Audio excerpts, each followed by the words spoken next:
नमस्कार साथियों, स्वागत है आपका अपने YouTube चैनल पर। आज की वीडियो में दोस्तों एक और संविदा वैकेंसी के बारे में बात करने वाले हैं। बिल्कुल धमाकेदार वैकेंसी है दोस्तों।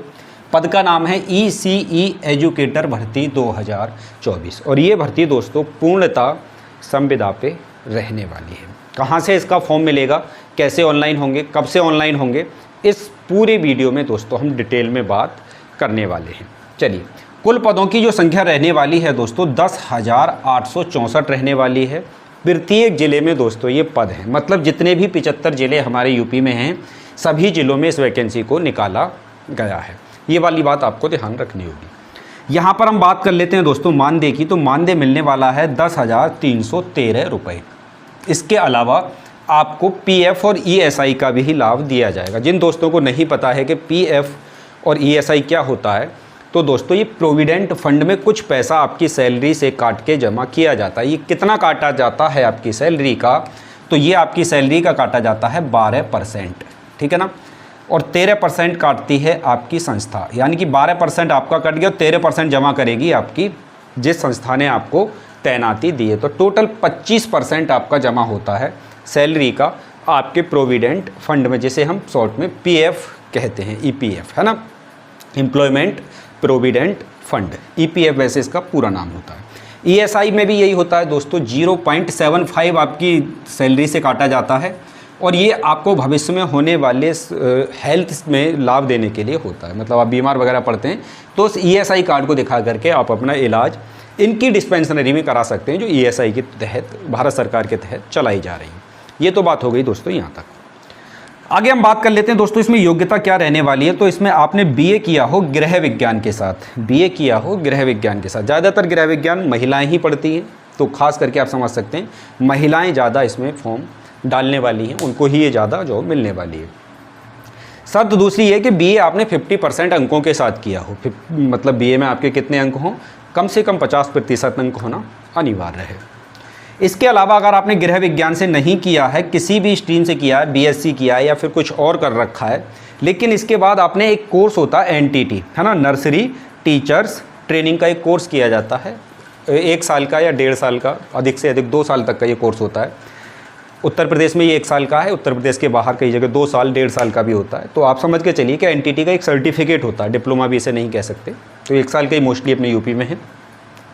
NTT का एक सर्टिफिकेट अगर आपके पास है, इसके अलावा अगर आपने CT का कोई सर्टिफिकेट ले रखा है, ये भी एक बच्चों को पढ़ाने से संबंधित ही डिप्लोमा होता है ना। NTT होता है, पहले BTC होता था जिसको DLED अब कर दिया, B.Ed होता है ना। तो ये सारे डिप्लोमा जो दिए जाते हैं शिक्षा क्षेत्र में बच्चों को पढ़ाने के लिए ही दिए जाते हैं, शिक्षक की नौकरी के लिए पात्रता रखने वाले डिप्लोमा होते हैं। तो इसके अलावा आपने अगर ये कर रखा है तब भी आप इस फॉर्म को डालने के लिए एलिजिबल हो जाते हैं। यहाँ तक मुझे लगता है कि आपको चीज़ें क्लियर थोड़ी थोड़ी हो गई होंगी। अब हम बात कर लेते हैं दोस्तों संविदा की अवधि, मतलब चलो सर हम संविदा पे लग गए, कब तक हम इसमें काम कर सकते हैं।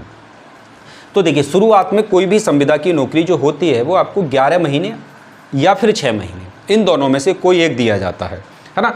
तो शुरुआती दौर में आपको ये 11 महीने के लिए दे रही है ना।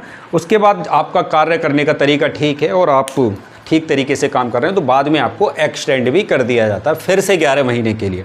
तो 11 महीने करके ही आपकी जॉब एक्सटेंड होती रहती है आगे के लिए, है ना, ये वाली बात। तो शुरुआत में कितने समय के लिए है, 11 माह के लिए है और सैलरी आपको पता है, आप समझ सकते हैं 10,313 रुपये मिलेंगे। इसके अलावा आपको PF भी कटेगा, तो मान के चलो 12 साढ़े 12 हज़ार ये सैलरी आपकी हो जाती है, नो डाउट। कार्य की बात कर लेते हैं। कार्य इसमें क्या है, तो 3 से 6 साल तक के जो प्री नर्सरी के बच्चे होते हैं या नर्सरी के बच्चे होते हैं, उनका सर्वांगीण विकास कराने का इस टीचर का काम रहता है। मतलब इनको खेल कूद में भी चीज़ें सिखानी है, पढ़ाई से संबंधित भी चीज़ें सिखानी है ना। मतलब सारी एक्टिविटी इस ECE एजुकेटर को सिखानी होंगी इसके लिए। तो ये रहेगा इसका कार्य, मतलब मोस्टली बच्चों को पढ़ाने का आप काम समझ सकते हैं, है ना।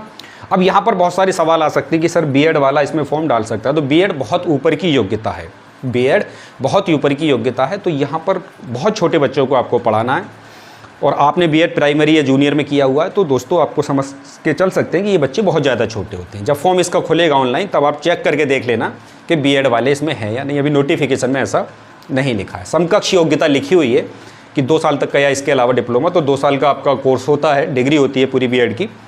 तो आप ट्राई करके देख लेना जब फॉर्म आए तो। लेकिन मुझे लगता है कि एलिजिबल होना चाहिए क्योंकि वो ऊपर की डिग्री है और जब उससे नीचे की डिग्री मांगी है तो वो तो अपने आप ही एलिजिबल हो जाना चाहिए। ये वाली बात आपको स्पष्ट रखनी है दोस्तों, है ना।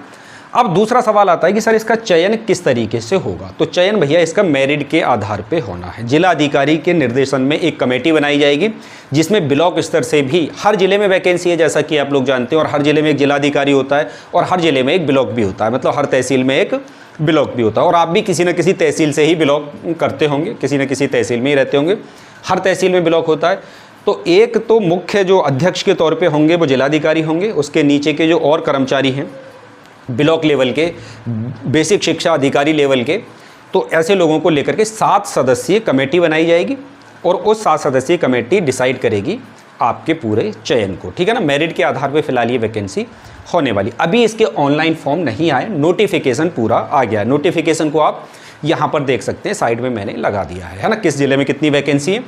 पूरा नोटिफिकेशन अगर आप पढ़ना चाहते हैं तो आप हमारे टेलीग्राम ग्रुप को ज्वाइन कर लें। टेलीग्राम ग्रुप का लिंक इसी वीडियो के डिस्क्रिप्शन में है, वहाँ पे ये पढ़ा है, आप जा करके इसको अच्छे से पूरा रीड कर लें। 25-26 पेजों का है ये, पढ़ें और आप देखें कि आपके ज़िले में कितनी है।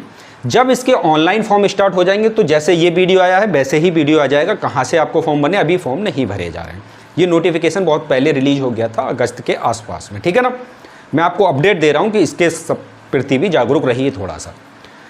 तो चैनल पे नए हैं तो सब्सक्राइब कर लीजिए, जिससे कि आगे आने वाली बहुत इंपॉर्टेंट वीडियो का नोटिफिकेशन आपसे नहीं छूटना चाहिए। इसीलिए मैं आपसे बार बार कहता हूं कि मैं अपने चैनल पे संविदा, सरकारी या योजनाओं से संबंधित वीडियो लाता रहता हूं। सब्सक्राइब करना बहुत ज़रूरी है, सब्सक्राइब करने का कोई पैसा नहीं लगता, जिससे कि आपसे कोई भी एक वीडियो मिस हो गई और जिसमें काफ़ी बड़ी अपडेट दी गई हो तो आपका नुकसान हो सकता है। तो ऐसा नुकसान ना हो उसके लिए आप चैनल को सब्सक्राइब कर लीजिए। मिलेंगे दोस्तों आप लोगों से एक अगली वीडियो में। वीडियो दोस्तों के साथ भी शेयर करिए। वीडियो देखने के लिए आपका बहुत बहुत धन्यवाद। जय हिंद, जय भारत।